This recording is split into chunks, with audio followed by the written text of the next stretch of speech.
देखो भाई, जो मैं कह रहा था कि मैं एक कार्यकर्ता हूँ, मंत्री नहीं हूँ। अब सब कार्यकर्ता है और एक कंधे से कंधा मिलाकर हम एक दूसरे की मदद करें और इस अन्याय और अत्याचार सरकार को उखाड़ फेंके। ये परिवर्तन यात्रा इसी बात का संदेश है और इसलिए मैं आप सबसे ये कहूँगा,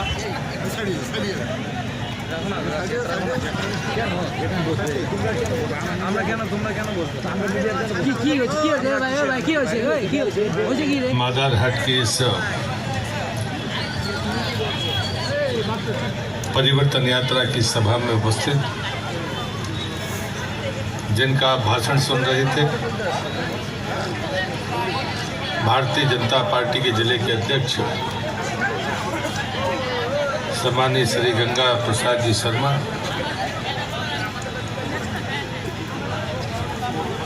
जलपाईगुड़ी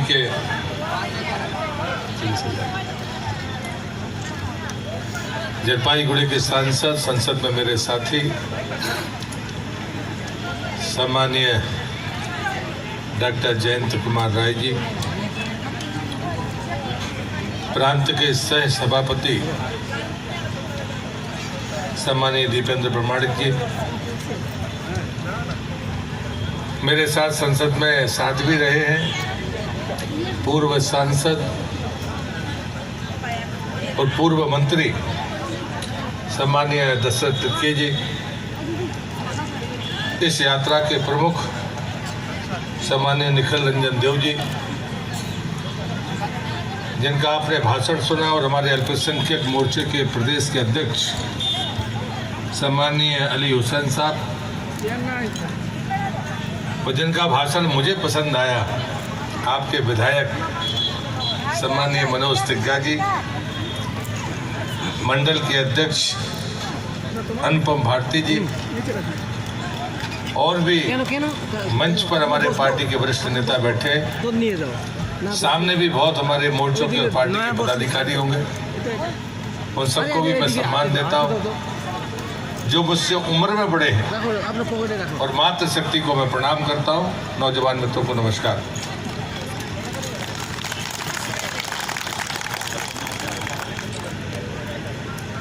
धूप तपा रही है और हम सबको मजबूती भी प्रदान कर रही है। परिवर्तन यात्रा का शंखनाद और शंखनाद को परिणाम तक पहुंचाने के लिए आपने घरों से निकलकर इस सभा को सफल बनाया है। मैं आपका हृदय से धन्यवाद करता हूं। मित्रों, अच्छे भाषण हुए। मुझे लगता है कि मुद्दे किसी के दिमाग में नहीं है, ऐसा नहीं है, सबके दिमाग में मुद्दे हैं। मैं मध्य प्रदेश की धरती से आता हूं। उत्तर बंगाल में मैं चौथी या पांचवी बार आया हूं। अभी इस बीच में पार्टी ने मुझे भी जिम्मेदारी दी है। लेकिन मैंने एक दिन बीच में बयान पढ़ा, ये केंद्रीय मंत्री क्यों आते हैं। मुझे बड़ा आश्चर्य हुआ। ममता जी, मैं आपसे पूछना चाहता हूं, जब आप दिल्ली जाती हो तो क्या परदेसी हो जाती हो? जवाब देना पड़ेगा। ये हिंदुस्तान है, उसकी एकता के साथ खिलवाड़ करने की गलती करने का अधिकार किसी को नहीं है। किसी और से मत सीखिए। जिनके लिए हम सुबह उठकर पुष्प चढ़ाते हैं, जनसंघ के पहले राष्ट्रीय अध्यक्ष, केंद्र के पूर्व मंत्री, संसद में सदस्य, अत्यंत बुद्धिमान और प्रखर नेता, ये डॉक्टर श्यामा प्रसाद मुखर्जी की जन्मभूमि है बंगाल, तुम्हारी बपोती नहीं है। अगर सीखना है तो डॉक्टर मुखर्जी से सीखो। उन्होंने सत्ता को तिलांजलि दे दी। किसके लिए? देश की एकता और अखंडता के लिए। हम जैसे लोग कॉलेज में पढ़ते थे और नारा लगाया करते थे, जहां हुए बलिदान मुखर्जी वो कश्मीर हमारा है। नारे लगाते लगाते हमारे बाल पक गए, हमारी पीढ़ियां दफन हो गई। लेकिन मैं अपने आप को भाग्यशाली मानता हूं कि आपने आदरणीय नरेंद्र मोदी जी को आशीर्वाद दिया। दूसरी बात, सरकार बनी और हमने अपनी आंखों से देखा जहां हुए बलिदान मुखर्जी वो कश्मीर हमारा है। धारा 370 समाप्त कर दी गई। अगर सीखना है राजनीति क्या होती है, मैं बुजुर्गों से नहीं कह रहा हूं, मैं नौजवान मित्रों से कह रहा हूं, डॉक्टर श्यामा प्रसाद मुखर्जी को जरूर पढ़िए। ये सत्ता का लालच जिनके मन में बसता है उनको डॉक्टर मुखर्जी के चरित्र की तरफ देखना होगा। देश आजाद हुआ था, वो मनोनीत मंत्री थे, कैबिनेट मंत्री थे जवाहरलाल नेहरू की सरकार में। लेकिन जैसे उनको पता चला कि कश्मीर में धारा 370 लग गई है, देश की आजादी के बाद भी देश का प्रधानमंत्री कहा जाता था, लेकिन जम्मू कश्मीर का मुख्यमंत्री भी अपने आप को प्रधानमंत्री लगता था।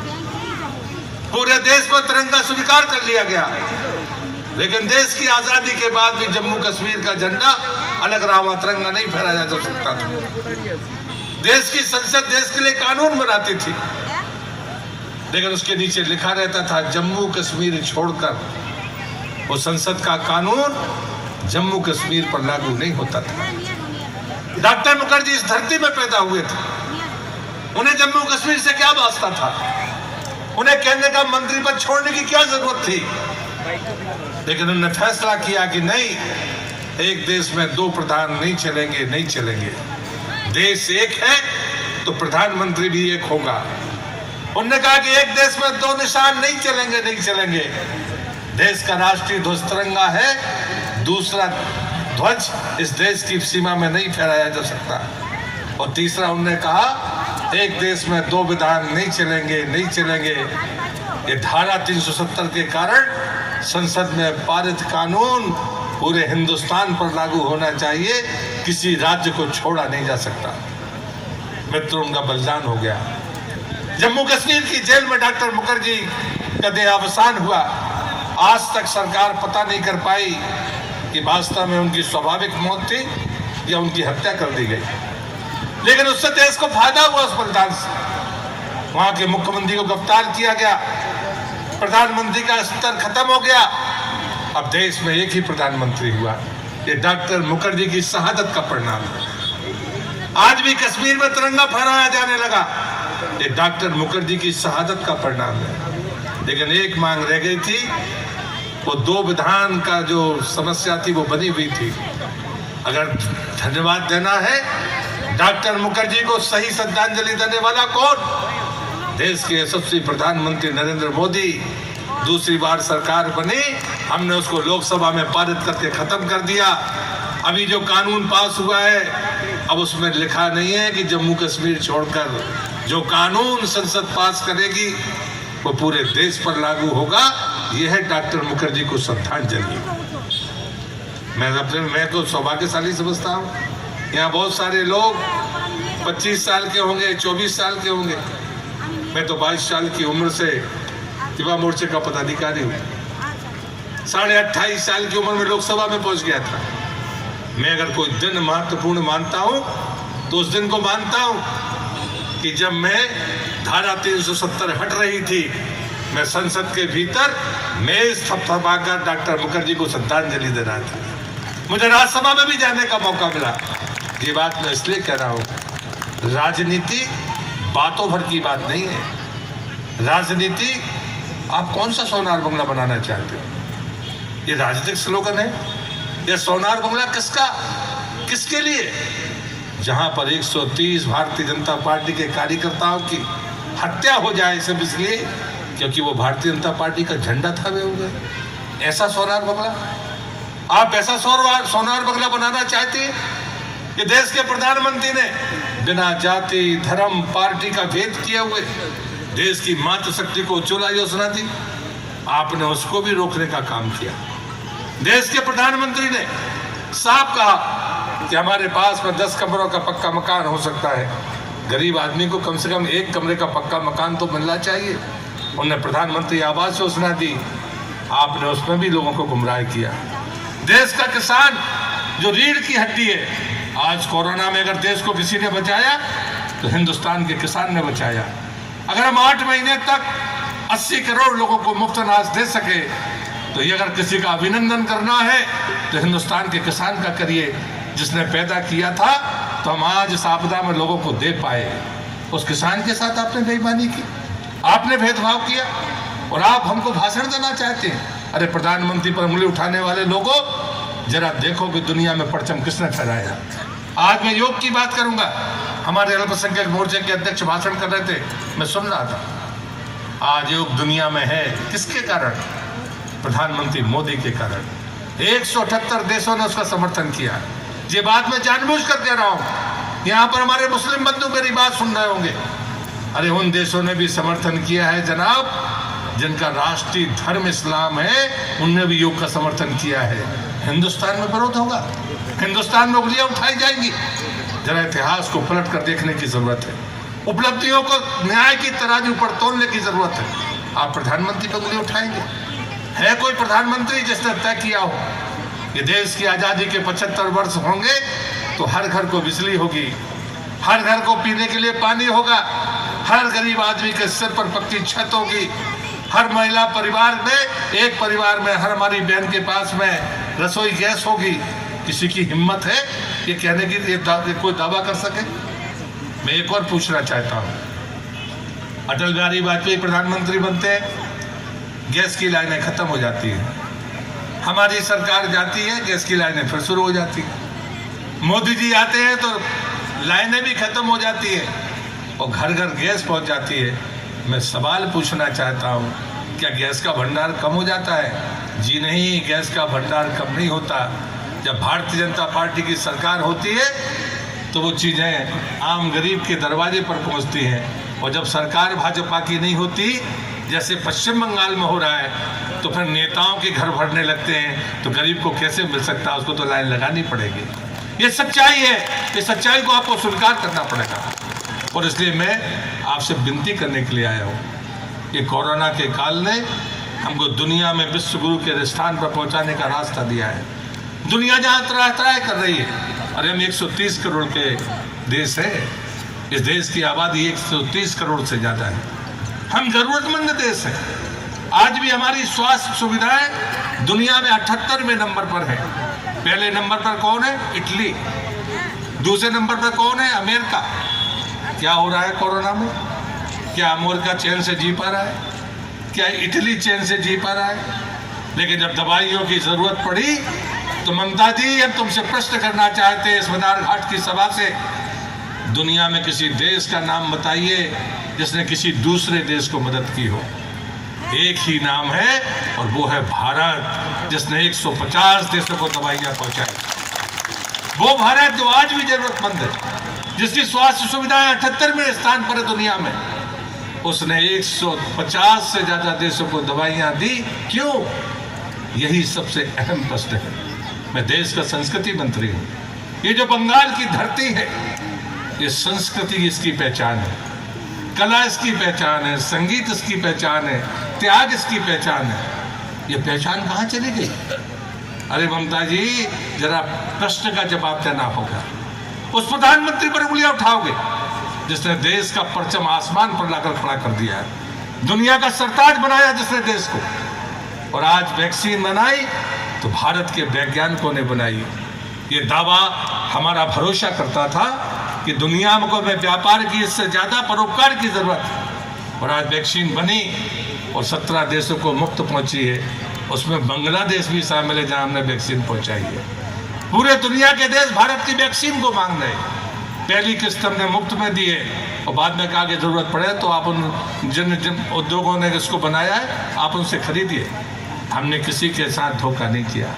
हम परोपकार से जीने वाले लोग हैं, हम उस संस्कृति को मानने वाले लोग हैं कि 2 रोटी अगर हमारे पास होगी और कोई भूखा और ज़रूरतमंद हमारे सामने आएगा तो एक हम उसको देंगे, एक से हम अपना काम चलाएंगे।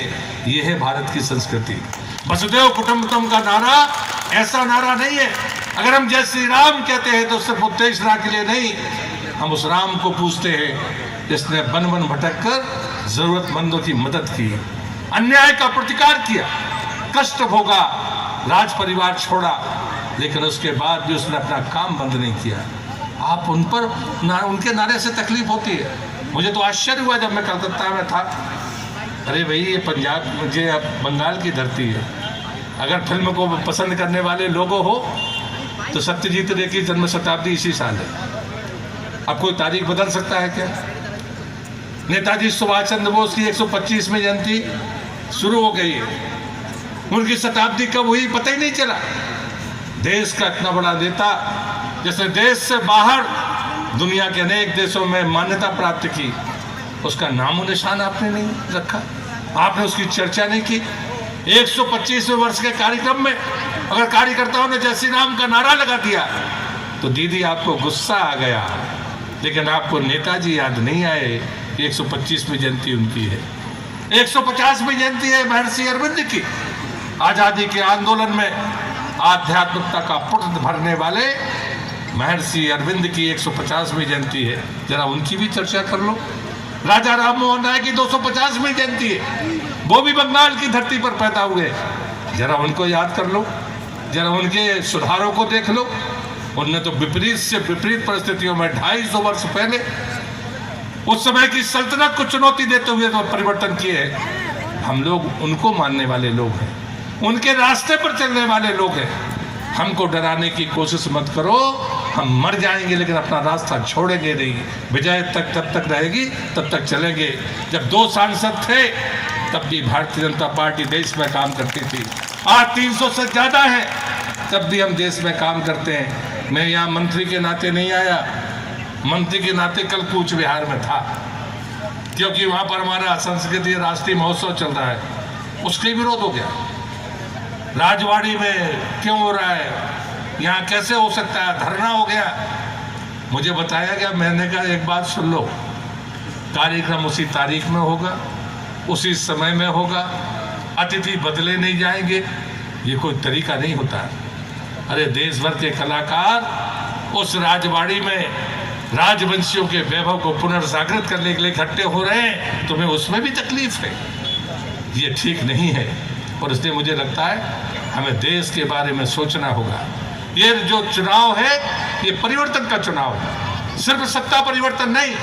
हम दावा करते हैं, हमने राम जन्मभूमि का आंदोलन चलाया तो देश के वासियों के सामने मॉडल भी रखा कि जब भी हम राम जन्म मंदिर बनाएंगे तो ऐसा बनाएंगे। हमने उसका इंतजार नहीं किया और जैसे ही फैसला आया, राम मंदिर बनने की प्रक्रिया शुरू हो गई और हमने समय बताया। लोग हमसे समय पूछते थे कि राम मंदिर कब बनेगा, अब हमने तारीख तय कर दी है। देश की आज़ादी के 75 वर्ष पूरे होंगे एक तरफ और दूसरी तरफ राम मंदिर का निर्माण होगा पूरी दूसरी तरफ। ये हमारी ताकत है।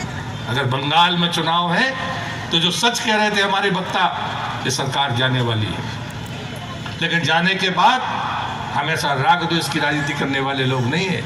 हम राजनीति करेंगे विकास की, और विकास कब तक संभव है? जब शांति होगा तब विकास होगा, जब शांति होगा तब नृत्य होगा, जब शांति होगी तब संगीत होगा, जब शांति होगा तब भाईचारा रहेगा, शांति होगी तब विकास के उस मॉडल की तरफ सोचना पड़ेगा।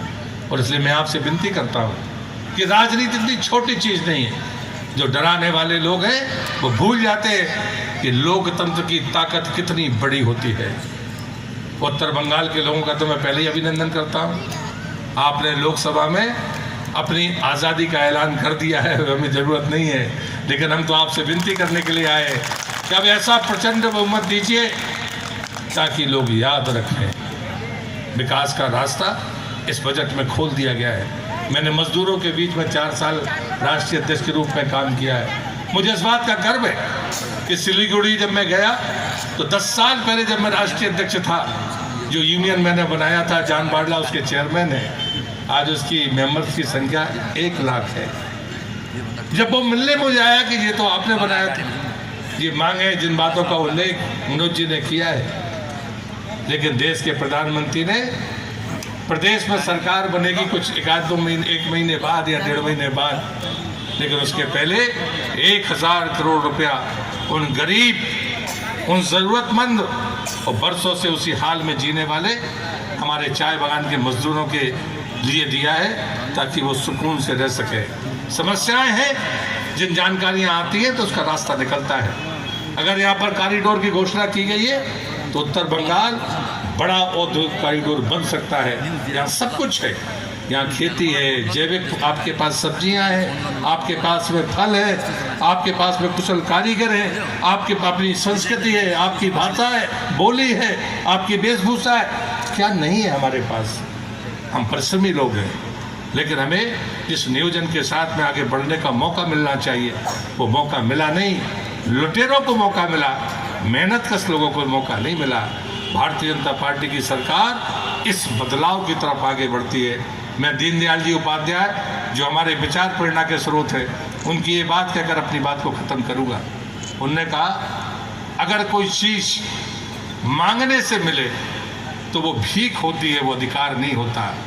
और इसलिए मैं कहता हूँ ममता दीदी, इस देश की किसी माता बहन ने नरेंद्र मोदी से गैस नहीं मांगी थी, लेकिन बिना मांगे अगर देश को दी है तो ये उसकी ज़रूरत थी। हमने भीख नहीं दी, हमने उसका अधिकार दिया है। अगर किसी गरीब आदमी को, उस आदमी का नाम बताइए जिसने कहा हो कि प्रधानमंत्री जी, मोदी जी मुझे आवास योजना का मकान दे दो। तुम तो इंदिरा आवास भीख जैसा देते थे, लेकिन उस आदमी ने ये नहीं कहा कि किसको मिलेगा किसको नहीं मिलेगा। जो सूची में होगा उसको मिलेगा, क्योंकि हम भीख नहीं दे रहे हैं, हम अधिकार दे रहे हैं कि उसको मकान मिलना चाहिए। लोगों से कहा कि बिजली आपके मकान में नहीं है, लोगों ने कहा कि हमारे पास पैसा नहीं है। बहुत सारे लोगों ने नहीं लिया बिजली का बिल, उन्होंने कहा कनेक्शन का पैसा सरकार देगी। लेकिन हिंदुस्तान में ये व्यक्ति ऐसा कोई नहीं बचना चाहिए जो कहे कि मेरे घर में बिजली नहीं है। पैसा नहीं है तो सरकार ने पैसा दिया और घरों में बिजली पहुंचाई गई। ये भीख नहीं थी ममता जी, ये लोगों का अधिकार था। अगर प्रधानमंत्री कह रहे कि घर घर पाइपलाइन से पानी पहुंचेगा आज़ादी के 75 वर्ष में, तो उसके पीछे सिर्फ यही है कि देश में लोगों को भीख नहीं देनी है, उनको अधिकार देना है। और इसलिए राजनीति करने का तौर तरीका देखना पड़ेगा। एक बात मैं ज़रूर कहूँगा, मैं लंबी 31 साल से पहले संसद का सदस्य बना था। यहाँ जो प्रशासनिक ढांचा है उनमें मैं उनको नहीं कहता हूँ जो बिल्कुल घिस-पिट गए हैं। जो नौजवान हैं, जो इस बंगाल की सेवा करने के लिए नौकरी कर रहे हैं, मैं उनसे कहूँगा कि राजनीति के हथियार मत बनाओ, राजनीति के हथियार मत बनाओ। तुम भी किसी न किसी के बेटे हो, किसी के भाई हो, किसी के पति हो। इन कष्टों को तुम्हें भी देखना होगा। हम तुम्हें विद्रोह करने के लिए नहीं कहते हैं, लेकिन कानून की सीमा में काम करने की हिदायत ज़रूर देते हैं। क्योंकि मैं मध्य प्रदेश से आता हूँ, हमारे यहाँ ऐसी उंगलियाँ नहीं उठती हैं, हमारे यहाँ ऐसे भेदभाव के कारण परिणाम आपको उदाहरण नहीं मिलेंगे। और इसलिए मैं कहता हूँ, रहा सवाल मेरा, तो मैं तो नक्सलवादियों की हिट लिस्ट में भी था। मैं 4 जगह से चुनाव लड़ा हूँ, 4 लोकसभा क्षेत्र अलग अलग से। तो एक बार बालाघाट का सांसद भी बना हूँ, मेरे घर से 300 किलोमीटर दूर था। नक्सलवादियों की हिट लिस्ट में थे। नक्सलवादियों का अपना तरीका होता है, लेकिन लोकतंत्र जिसके दिल में बसता है, हमने पहले ही कहा ना, हम डॉक्टर मुखर्जी के परंपरा के लोग हैं। हम लोकतंत्र के लिए बलिदान देने के लिए तैयार होंगे, लेकिन भयभीत होने के लिए तैयार नहीं है। वही निवेदन करने के लिए मैं आपके बीच में आया हूँ। मैं भारतीय जनता पार्टी का आभारी हूँ।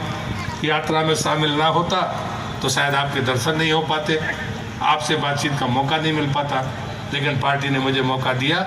इस नाते इस माधवघाट के सभी मतदाता भाइयों और बहनों का, कार्यकर्ता बंधुओं का, समाज सेवकों का, आप सबका मैं हृदय से आभार व्यक्त करते हुए अपनी बात यहाँ समाप्त करता हूँ। और मैं कहूँगा कि 2 ही नारे में फिर दोहरा कर अपनी बात खत्म करता हूँ। एक था जो कश्मीर हमारा हो गया, जहाँ हुए बलिदान मुखर्जी वो कश्मीर हमारा है। और अब दूसरा नारा है, जहाँ जन्म लिए मुखर्जी वो बंगाल हमारा है। भारत माता की, भारत माता की जय श्री राम, जय श्री राम।